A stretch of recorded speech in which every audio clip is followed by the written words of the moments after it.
मरने के बाद आत्मा का क्या होता है, वह कहाँ जाती है? क्या उस आत्मा को यमदूत लेना आता है? दोस्तों, गरुड़ पुराण में बताया गया है कि जब मनुष्य की मृत्यु होती है तब उस आत्मा को यमदूत उसके कर्मों हिसाब लेने आता है। पुण्य आत्मा को फूलों की डोली में ले जाता है, जबकि पापी आत्मा को कांटों से भारी सेज में ले जाता है। दोस्तों, मृत्यु एक ऐसा सत्य है जिसे कोई टाल नहीं सकता है। पर दोस्तों, हम यह नहीं जान पाते हैं कि हमें मरने के बाद हमारा आत्मा कहाँ जाती है, उसके साथ क्या होता है। क्या उस आत्मा को मोक्ष मिलती है या वह आत्मा भटकते रहता है? लेकिन गरुड़ पुराण में जन्म मरण के बारे में विस्तृत रूप से जानकारी दिया गया है। तो आइए शुरुआत करते हैं गरुड़ पुराण की उस ज्ञानवर्धक प्रस्तुति कि मनुष्य के मरने के बाद उसके आत्मा के साथ क्या होता है, वह कहाँ जाती है, उस आत्मा को मोक्ष कब मिलती है। नमस्कार दोस्तों, स्वागत है हमारे इस चैनल गीता गुरु ज्ञान पर। मित्रों, गरुड़ पुराण की इस ज्ञानवर्धक प्रस्तुति में आप खो जाएं, उससे पहले हम आपको बता दें कि इस वीडियो को आधा अधूरा देखने की गलती बिल्कुल भी नहीं करें, क्योंकि यह गरुड़ पुराण की ज्ञानवर्धक प्रस्तुति है जो आपके जीवन और मृत्यु से जुड़ी हुई है। गरुड़ पुराण की इस रहस्य ज्ञान को जानने के बाद आपके जीवन से जुड़ी समस्त पाप, लोभ, क्रोध, मोह खत्म होगा। मित्रों, भगवान श्री कृष्ण कहते हैं, कभी भी किसी व्यक्ति को गरुड़ पुराण की बातों को आधा अधूरा नहीं सुनना चाहिए, क्योंकि आधा अधूरा ज्ञान हमेशा विष के समान होता है। इसीलिए मित्रों, आपसे यही आग्रह है कि आप इस वीडियो को बिना स्किप किए अंत तक जरूर देखिए। साथ ही इस वीडियो को एक लाइक करके चैनल को अवश्य सब्सक्राइब कर लीजिए। और हाँ दोस्तों, कमेंट बॉक्स में जय श्री कृष्ण लिखकर ईश्वर को आप अपना आभार व्यक्त जरूर कर दीजिए। इससे आपके जीवन सुखमय होगा। आइए दोस्तों, जानते हैं गरुड़ पुराण में श्री कृष्ण ने बताया है, मृत्यु केवल शरीर का होता है, आत्मा का नहीं। वह एक शरीर छोड़कर दूसरा शरीर में वास करता है, क्योंकि आत्मा अजर अमर है, आत्मा कभी भी मरता है। दोस्तों, गरुड़ पुराण हिंदू धर्म ग्रंथ का 18 महापुराणों में से सबसे महत्वपूर्ण पुराण में से एक है। इसमें जन्म, मृत्यु और आत्मा के पुनर्जन्म के बारे में उल्लेख मिलता है। गरुड़ पुराण में आत्मा को शाश्वत, अविनाशी और ब्रह्मांडीय सत्य का अंश माना जाता है। यह शरीर में परे एक ऐसी शक्ति है जो जन्म और मृत्यु के चक्र से प्रभावित नहीं होती। आत्मा को चेतना, सत्य और अनंतता का प्रतीक माना गया है। दोस्तों, गरुड़ पुराण में श्री कृष्ण ने बताया है, आत्मा अमर, अजर, शुद्ध और शाश्वत है। यह शरीर के साथ जन्म लेता है और मृत्यु के बाद शरीर को त्याग देता है, लेकिन आत्मा स्वयं नष्ट नहीं होता है। शरीर आत्मा का एक स्वरूप है। दोस्तों, गरुड़ पुराण बताया गया है कि आत्मा का अगला जन्म उसके कर्मों पर निर्भर करता है। आत्मा को अपने कर्मों का फल भोगने के लिए विभिन्न योनियों से गुजरना पड़ता है। दोस्तों, गरुड़ पुराण हिंदू धर्म का वह महान ग्रंथ है जो हमें जन्म, मृत्यु से लेकर वर्तमान जीवन कैसे जिए, यह सारी जानकारी देता है। आइए दोस्तों, आज हम एक कथा के माध्यम से जानते हैं कि मरने के बाद आत्मा कहाँ जाती है, उसके साथ क्या होता है, उसे मोक्ष पाने के लिए कौन कौन योनियों से गुजरना पड़ता है, जो गरुड़ पुराण स्कंद पुराण के द्वारा बताया गया है, जो श्री कृष्ण ने स्वयं नारद बतलाया था। आज हम उन्हीं कथा जानेंगे। मित्रों, एक समय की बात है, भगवान श्री कृष्ण अपने दिव्य आसन पर ध्यान मग्न में बैठे हुए थे। तभी देवर श्री नारद नारायण नारायण का जाप करते हुए उनके पास पहुंचते हैं और उन्होंने प्रणाम किया और बोले, हे प्रभु, आप त्रिकालदर्शी हैं। हे प्रभु, मेरे मन में एक सवाल है जो मेरे मन को बहुत व्याकुल कर रहा है। मैं उन्हीं प्रश्न के सवाल जानने आपके पास आया हूँ। हे प्रभु, जब मनुष्य की मृत्यु होती है तब उसके आत्मा शरीर त्यागने के बाद कहाँ जाती है? क्या उस आत्मा को यमदूत लेने जाता है या वह आत्मा धरती पर ही भटकते रहता है? क्या मृत्यु के तुरंत बाद आत्मा को स्वर्ग या नरक ले जाया जाता है? उस आत्मा को मोक्ष की प्राप्त कब होती है? फिर भगवान श्री कृष्ण नारद की बात सुनकर मुस्कुराए और बोले, हे नारद, आपका यह प्रश्न बहुत ही महत्वपूर्ण है, जो हर एक मानव जाति लिए उसके जन्म और मृत्यु पर आधारित है। फिर कृष्ण बोले, हे नारद, यह संसार और इसका चक्र बहुत अद्भुत है। मृत्यु एक ऐसा रहस्य है जिसे समझना आसान नहीं है, लेकिन गरुड़ पुराण में इस विषय पर विस्तार से बताया गया है। मैं तुम्हें एक कथा सुनाता हूँ जो न तुम्हारे इस प्रश्न उत्तर देगी, बल्कि हर मानव जाति के लिए एक चेतावनी और प्रेरणा भी होगी। तुम इस कथा को पूरे ध्यान पूर्वक आखिरी तक सुनो और समझो। फिर कृष्ण बोले, है नारद, यह गरुड़ पुराण धार्मिक कथा है। जो यह कथा को आधा अधूरा सुनने की गलती करता है उस पर भारी संकट आती है, क्योंकि आधा अधूरा ज्ञान हमेशा विष के समान होता है। कृष्ण बोले, है नारद, इस कलयुग भरी संसार में जो मनुष्य इस कथा को पूरे ध्यान पूर्वक आखिरी तक सुन लेगा और समझ लेगा, उसका इस संसार से सभी पाप कर्म, लोभ, क्रोध, मोह से मुक्ति मिलेगा। फिर नारद बोले, है प्रभु, मैं उस कथा को पूरे ध्यान पूर्वक आखिरी तक सुनूंगा और समझूंगा। आप उस कथा को पूरे निश्चित हो सुनाएं। फिर भगवान श्री कृष्ण ने नारद को वह कथा सुनाते हैं। कृष्ण बोले, है नारद, प्राचीन काल में हस्तिनापुर राज्य में एक धर्मात्मा राजा विभंजन राज्य करता था। वह बहुत न्यायप्रिय, सत्यनिष्ठ और प्रजा के प्रति प्रेम रखता था। वह अपने जीवन को हमेशा सत्य, धर्म और सेवा पर रखा था। लेकिन जैसे जैसे उनका समय बीता, वह मृत्यु के और करीब जाने लगा। उसे मृत्यु की चिंता सताने लगा। एक दिन उन्होंने ऋषि नारद को बुलाकर पूछा, हे ऋषि नारद, जब मनुष्य की मृत्यु होती है तब मृत्यु के बाद उसके आत्मा के साथ क्या होता है? क्या हमारे द्वारा किए गए कर्म हमारी आत्मा को प्रभावित करता है? फिर नारद ऋषि ने कहा, है राजन, जब मृत्यु का समय आता है तो प्राण धीरे धीरे शरीर से निकलने लगते हैं। मनुष्य मृत्यु के अंतिम क्षण में व्यक्ति को अपने पूरे जीवन के कर्म, अच्छे और बुरे, दोनों कर्मों को एक अदृश्य चित्र की भांति दिखाई जाती है, जैसे कि वह फिल्म देख रहा है। जब आत्मा शरीर से निकलती है तो यमदूत या देवदूत उसके कर्मों के अनुसार उसे लेने आते हैं। यह मनुष्य कर्मों के आधार पर होता है। मित्रों, फिर राजा विभंजन ने उत्सुकता से पूछा, क्या मनुष्य के मरने के बाद उसके आत्मा को अपने कर्मों का फल तुरंत मिलता है? फिर नारद मुनि ने उत्तर दिया, मृत्यु के तुरंत बाद आत्मा अपने कर्मों के अनुसार आत्मा को अपने यात्रा से गुजरना पड़ता है। यदि मनुष्य अपने जीवन में अच्छे कर्म पुण्य किए हैं तो देवदूत उसे स्वर्ग लोक ले जाते हैं, जबकि पापी मनुष्य की आत्मा को यमदूत नरक में ले जाते हैं, जहां उसे यमराज द्वारा दंड दिया जाता है। फिर नारद ऋषि ने बोले, है राजन, मैं तुम्हें एक कथा सुनाता हूँ जो तुम्हारे हर प्रश्न का उत्तर देगा। तुम उस कथा को पूरे ध्यान पूर्वक सुनो और समझो। फिर नारद ऋषि कथा सुनाते हैं। बोले, है राजा, एक बार की बात है, धर्मराज यमराज के दरबार में एक व्यक्ति की आत्मा लाई गई। वह व्यक्ति अपने जीवन भर स्वार्थ, पाप और लोभ, अहंकार में लिप्त रहा। फिर यमदूत ने उसे यमलोक तक की कठिन यात्रा कराई, उसे विभिन्न यातना दिया। उस आत्मा को 48 दिनों का यात्रा कराया गया, जहां उसे भयंकर यातनाओं का सामना करना पड़ा, जहां उस आत्मा को कांटों और पत्थरों से भरे मार्ग पर चलाया गया, जहां उसने अपने स्वार्थ के लिए किसी को धोखा दिया था। फिर उस आत्मा को धधकती हुई आग में जलाया गया, जहां उसने अपने स्वार्थ के लिए किसी को भी मारता पिटता था।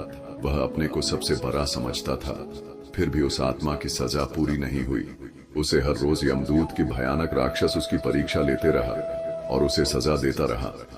फिर राजा विभंजन ने पूछा, है ऋषि, क्या आत्मा को इन कष्टों से बचने के लिए कोई उपाय है जिन पर चल के वह अपने कष्टों से बच सके? फिर नारद ऋषि ने मुस्कुराए और बोले, है राजा, यदि व्यक्ति जीवन में धर्म, सत्य और भक्ति का पालन करता है तो वह उस आत्मा को इन कष्टों का सामना नहीं करना पड़ता, क्योंकि जो व्यक्ति हमेशा अपने जीवन में सत्य, धर्म, दूसरों की सहायता और ईश्वर लीन रहता है तो भगवान उस आत्मा लिए यह यात्रा सहज सुखद कर देता है। मित्रों, फिर नारद ऋषि ने आगे कहा, आत्मा को यमलोक पहुंचने के बाद यमराज के सामने उस आत्मा को प्रस्तुत किया जाता है, जहां चित्रगुप्त आत्मा के सभी कर्मों का लेखा जोखा पड़ता है, क्योंकि चित्रगुप्त के पास हर मनुष्य के जीवन के हर छोटे बड़े कर्मों का पूरा हिसाब रखता है। फिर राजा विभंजन ने पूछा, है ऋषि मुनि, क्या मनुष्य के मरने के बाद उसके आत्मा को कर्मों का परिणाम तुरंत मिलता है? नारद ऋषि ने फिर समझाया, है राजा, आत्मा को उसके कर्मों के आधार पर उसका लेखा जोखा होता है। फिर उसे स्वर्ग या नरक या फिर पुनर्जन्म का निर्णय सुनाया जाता है। यदि आत्मा ने अधिक पाप किए हैं तो उसे नरक में दंड भोगना पड़ता है। यदि उसने पुण्य किए हैं तो उसे स्वर्ग लोक में आनंद और सुखद जीवन मिलता है। यदि आत्मा अपने जीवन में कुछ कर्मों को आधा अधूरा छोड़ा है तो उसे फिर से पुनर्जन्म की ओर अग्रसर कर देता है। मित्रों, आत्मा बार बार जन्म इसलिए लेती है कि वह अपने कर्मों का फल भोग सके। जब आत्मा अपने पूरी तरह से सजा खत्म कर लेता हो तब उस आत्मा को स्वर्ग लोक में जगह मिल जाती है। मित्रों, फिर नारद ऋषि बोले, है राजन, गरुड़ पुराण के अनुसार पापी आत्मा को 28 प्रकार की यातनाएं से गुजरना पड़ता है। जैसे रौरव नरक, जहां आत्मा पापी आत्मा को जहरीले सांपों के द्वारा उसे कटाया जाता है और दंडित किया जाता है। फिर आत्मा को कुंभिपाक नरक से गुजरना पड़ता है, जहां आत्मा को खौलते तेल में डाला जाता है। उसके बाद अंधकूप नरक, जहां आत्मा को अंधेरे कुएं में डाला जाता है, जबकि पुण्य आत्मा को स्वर्ग लोक ले जाता है, जहां आत्मा को देवी देवताओं का साथ मिलाया जाता है। उसे वहां दिव्य भोजन, सुंदर संगीत और सुख शांति का अनुभव होता है। फिर राजा विभंजन ने पूछा, क्या मनुष्य अपने कर्मों से अपने भाग्य को बदल सकता है? क्या वह नरक की सजा से बच सकता है? नारद मुनि ने उत्तर दिया, हाँ, मनुष्य के पास अपने कर्मों से अपने भाग्य को बदलने की शक्ति होता है। यदि मनुष्य अपने अपने जीवन में लोभ, क्रोध, मोह से दूर होता है और वह अपने जीवन में सत्य, धर्म और भक्ति का पालन करता है, तो वह न केवल अपने जीवन को सुधार सकता है, बल्कि वह अपने मृत्यु के बाद की यात्रा को भी सहज और दुखद बना सकता है। फिर मित्रों, फिर नारद ने भगवान श्री कृष्ण से कहा, हे प्रभु, आपकी इस कथा ने मेरे मन में और भी कई प्रश्न उत्पन्न किए हैं। क्या आप इस विषय को और विस्तार से समझा सकते हैं कि आत्मा की यह यात्रा कितनी लंबी होती है और क्या इसमें परिवारजन या प्रियजनों की कोई भूमिका होती है? फिर श्री कृष्ण मुस्कुराए और बोले, हे नारद, यह रहस्य बहुत व्यापक है और इसे समझने के लिए और गहराई से विचार करना आवश्यक है। मैं तुम्हें आत्मा की यात्रा के अगले चरणों और उससे जुड़े विभिन्न पहलुओं को विस्तार से समझाता हूं। तुम इसे ध्यान पूर्वक सुनो और समझो। कृष्ण ने आगे कहा, मृत्यु के तुरंत बाद आत्मा शरीर से निकलती है। फिर उसे अपने कर्मों के अनुसार यमलोक या स्वर्गलोक की यात्रा से गुजरना पड़ता है। लेकिन यह प्रक्रिया में आत्मा कई अनुभवों से गुजरती है। जब मनुष्य की मृत्यु होती है तब उसके तुरंत बाद आत्मा को 3 मुख्य स्थितियों का अनुभव कराया जाता है। पहला है विचलित अवस्था। मनुष्य की आत्मा को अपने भौतिक शरीर को छोड़ने के बाद कुछ समय तक उसके आत्मा को भ्रमित कराई जाती है। उसे यह समझने में समय लगता है कि वह अब जीवित नहीं है। यह समय आत्मा के मोह और सांसारिक संबंधों पर निर्भर करता है। दूसरा है जीवन का पुनरावलोकन। मनुष्य की मृत्यु के बाद आत्मा अपने जीवन के हर छोटे बड़े कर्म को एक अदृश्य रूप में देखती है, जैसे कि वह फिल्म देख रहा हो। उसे अपने अच्छे और बुरे कर्म स्पष्ट रूप से दिखाई देते हैं। तीसरा है पथ का निर्धारण। जब मनुष्य की मृत्यु होती है तो आत्मा को उसके कर्मों के अनुसार यमदूत या देवदूत उसे ले जाने आते हैं। मित्रों, फिर नारद ने पूछा, है प्रभु, क्या मृत्यु के बाद आत्मा को अपने प्रियजनों की उपस्थिति का अनुभव होता है? क्या उसे यह पता चलता है कि हमारी मृत्यु हो चुकी है? श्री कृष्ण ने उत्तर दिया, हाँ, है नारद, जब किसी मनुष्य की मृत्यु होती है तो उसकी आत्मा अपने परिवार और प्रियजनों की गतिविधियों देखती रहती है। उसे यह आभास होता है कि मेरे परिवार वाले मुझे बुला रहे। जब परिवारजन मृत आत्मा के लिए श्राद्ध या पिंडदान या तर्पण करता है तो आत्मा को शांति मिलती है। लेकिन यदि परिवारजन शोक और मोह में डूबे रहते हैं तो आत्मा भी उस मोह में फंसी रहती है और वह अपनी यात्रा में बाधा का सामना करता है। मित्रों, कृष्ण ने आगे कहा कि यही कारण है कि गरुड़ पुराण में श्राद्ध और पिंडदान का विशेष महत्व बताया गया है। इन कर्मों से आत्मा को तृप्ति मिलती है और वह अपने अगले मार्ग पर आसानी से आगे बढ़ती है। जब आत्मा यमलोक की यात्रा पर निकलती है तो यह यात्रा 48 दिनों तक चलती है। इस दौरान आत्मा को 16 मुख्य स्थानों से गुजरनी पड़ती है। प्रत्येक स्थान पर उसे अपने कर्मों के अनुसार कठिनाइयों या सुखों का अनुभव होता है। आत्मा के लिए एक वैतरणी नदी बनाई गई है। यह नदी पापियों के लिए एक भयंकर जलधारा बहता है जिसमें रक्त और कीचड़ बहता है। पुण्य आत्माओं के लिए इसे पार करना कठिन नहीं होती है, जबकि पापी आत्मा को यह पार करना बहुत ही मुश्किल और दुखद होती है। फिर आत्मा को यमद्वार के जाया जाता है। यहाँ यमदूत आत्मा धर्मराज के सामने प्रस्तुत करता है, जहाँ आत्मा का लेखा जोखा चित्रगुप्त पढ़ता रहता है। फिर उसे अपने कर्मों के आधार पर दंडित किया जाता है। फिर नारद बोले, है प्रभ, क्या आत्मा को इस यात्रा के दौरान कोई मदद मिलती है? श्री कृष्ण बोले, यदि परिवारजन पवित्र मंत्रों का उच्चारण, भगवान का ध्यान और सत्कर्म करते हैं तो आत्मा को इस यात्रा में मदद जरूर मिलती है। गरुड़ पुराण में बताया गया है कि आत्मा को अपने कर्मों के अनुसार स्वर्ग या नरक में स्थान दिया जाता है। दोस्तों फिर बोले, हे प्रभु, यदि आत्मा ने अपने कर्मों का फल भोग लेता है तो उसके साथ क्या होता है? तब श्री कृष्ण ने जवाब दिया, है नारद, जब आत्मा अपने कर्मों का फल भोग लेता है तो उसे पुनर्जन्म दिया जाता है। आत्मा का अगला जन्म उसके पिछले कर्मों के आधार पर निर्धारित होता है। यदि आत्मा ने पुण्य किए हैं तो उसे मानव या देवता के रूप में जन्म मिलता है। यदि आत्मा ने पाप किए हैं तो उसे पशु, कीट या अन्य निम्न योनि ने जन्म लेना पड़ता है। नारद ने फिर पूछा, है प्रभु, क्या आत्मा इस चक्र से कभी मुक्त हो सकती है? श्री कृष्ण ने आगे कहा, हाँ, आत्मा के लिए मोक्ष संभव है। जब मनुष्य अपने जीवन में धर्म, सत्य और भक्ति का पालन करता है और सभी सांसारिक बंधनों से मुक्त हो जाता है तो वह आत्मा जन्म मृत्यु के चक्र से मुक्त होकर परमात्मा में लीन हो जाती है। जो व्यक्ति निष्काम भाव से भगवान का स्मरण करता है तो उसे मोक्ष मिलता है तथा दूसरों की सेवा, दान और धर्म के मार्ग पर चलने से आत्मा का शुद्धिकरण होता है। और जो व्यक्ति आत्मा और परमात्मा के ज्ञान को प्राप्त करता है वह जन्म मृत्यु के बंधन से मुक्त होकर मोक्ष प्राप्त कर लेता है। मित्रों, फिर नारद ने भगवान श्री कृष्ण से कहा है, प्रभु, आपने यह सुनाकर हमारे मनों में से सभी संदेह दूर कर दिए। अब मैं समझ गया हूं कि मृत्यु के बाद आत्मा की यात्रा मनुष्य के कर्मों पर निर्भर करती है। मैं अब हर मनुष्य को अपने जीवन में सत्य, धर्म और भक्ति के मार्ग पर समर्पित करना बतलाऊंगा। है मनुष्य, तुम अपने कर्मों पर ध्यान दो, स्वार्थ, पाप और अहंकार को त्यागो, धर्म, सत्य, सेवा और भक्ति को अपनाओ, क्योंकि यही जीवन का सबसे बड़ा सत्य मार्ग है। इससे तुम्हारे आने जीवन सुखद होगा और तुम्हारे आत्मा को भी मोक्ष प्राप्ति हो। मित्रों, श्री कृष्ण ने इस प्रकार नारद को गरुड़ पुराण की रहस्य को बताया। मित्रों, फिर श्री कृष्ण ने कथा समाप्त कर नारद से कहा, है नारद, मनुष्य की मृत्यु के बाद आत्मा की यात्रा उसके कर्मों पर निर्भर करता है। जो व्यक्ति जीवन में धर्म, सत्य और भक्ति का पालन किया है तो उसकी आत्मा मृत्यु के बाद भी स्वर्गीय सुख का अनुभव करती है। लेकिन जो मनुष्य अपने जीवन में पाप और अधर्म के मार्ग पर चला है उसे नरक की विभिन्न यातनाएं भोगनी पड़ती हैं। मनुष्य को यह समझना चाहिए कि मृत्यु केवल शरीर का अंत नहीं है, बल्कि यह आत्मा के उसके अगले चरण की शुरुआत कराता है, क्योंकि आत्मा अजर और अमर होता है।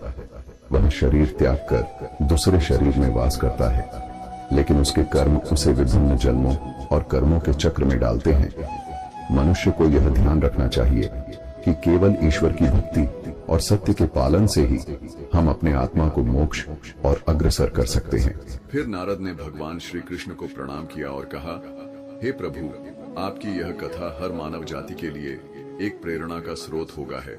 इस पर चल के हर मनुष्य अपने जीवन के कर्मों को बदल सकती है। दोस्तों, गरुड़ पुराण हमें सिखाता है, मनुष्य की जीवन एक बोया हुआ खेत की तरह है। मनुष्य खेत में जो बीज बोता है वही फल प्राप्त होता है। उसी प्रकार मनुष्य अपने जीवन में जो जैसा कर्म करता है उसे मरने के बाद उसके आत्मा को वही फल भोगना पड़ता है। मित्रों, अब हम गरुड़ पुराण के अनुसार श्री कृष्ण ने जो आत्मा को रहस्य बतलाया है कि मनुष्य के मृत्यु के बाद उसके आत्मा को कौन कौन सी योनियों से गुजरने के बाद उसे मोक्ष मिलती है, आप इस वीडियो को बीच में छोड़कर जाने की गलती बिल्कुल भी नहीं करें, क्योंकि यह गरुड़ पुराण की आत्मा से जुड़ी धार्मिक रहस्य है। इसलिए इस ज्ञान वर्धक प्रस्तुति को अंत तक जरूर देखिए। आइए जानते हैं। दोस्तों, मनुष्य की मृत्यु होती है तो उसका प्राण से आत्मा बाहर निकल जाता है। यह आत्मा जो सूक्ष्म शरीर में होती है, शरीर से निकलने के बाद यमदूतों या देवदूतों के साथ अपनी यात्रा आरंभ करती है। गरुड़ पुराण के अनुसार यदि व्यक्ति ने अपने जीवन में पाप किए हैं तो यमदूत उसे बांधकर यमलोक की ओर ले जाते हैं, जबकि व्यक्ति ने पुण्य कर्म किए हैं तो देवदूत उसे स्वर्ग की ओर ले जाते हैं। यह यात्रा 48 दिनों तक चलता रहता है। इस दौरान आत्मा को विभिन्न कठिनाई का सामना करना पड़ता है, जिसमें आत्मा को 84 लाख योनियों के चक्र से गुजरना पड़ता है। यह इस बात पर निर्भर करता है कि उसने अपने जीवन काल में कैसे कर्म किए हैं। अच्छे कर्मों से आत्मा उच्च लोकों में जाती है, जबकि बुरे कर्म उसे निम्न योनियों में ले जाते हैं। दोस्तों, पुण्य आत्मा को स्वर्ग भेजा जाता है, जहां उसे सुख और आनंद मिलता है, जबकि पाप आत्मा को नरक भेजा जाता है, जहां उसे अपने पापों की सजा भुगतनी पड़ती है। गरुड़ पुराण में 28 प्रकार के नरकों का वर्णन मिलता है, जिनमें हर पाप की अलग सजा दी जाती है। जब आत्मा अपने सारे कर्मों का सजा भोग लेता है, तब उसे पुनर्जन्म के चक्र से प्रवेश करता है। मित्रों, गरुड़ पुराण के अनुसार आत्मा को तभी मोक्ष प्राप्त होता है जब वह भगवान की भक्ति, सत्य, धर्म और सेवा के मार्ग पर चलता है। तब आत्मा मोह माया से मुक्त होकर परमात्मा में लीन होना पड़ता है। मित्रों, गरुड़ पुराण सिखाता है कि मृत्यु अंत केवल शरीर की अंत नहीं है, बल्कि आत्मा को एक नई यात्रा को शुरुआत कराना होता है और उसे मोक्ष दिलाना होता है। इसीलिए हम अपने जीवन में अच्छे कर्म, सत्य, धर्म और सेवा तथा ईश्वर की भक्ति से हम आत्मा को मोक्ष की ओर अग्रसर करा सकते हैं और हम अपने आत्मा को नरक की यातना से बचा सके। धन्यवाद। दोस्तों, गरुड़ पुराण के द्वारा सभी बतलाए गए बातों को अवश्य ध्यान में रखें और सत्य धर्म की राह पे चले। इससे आने वाले जीवन अत्यंत सुखद और दिव्य हो।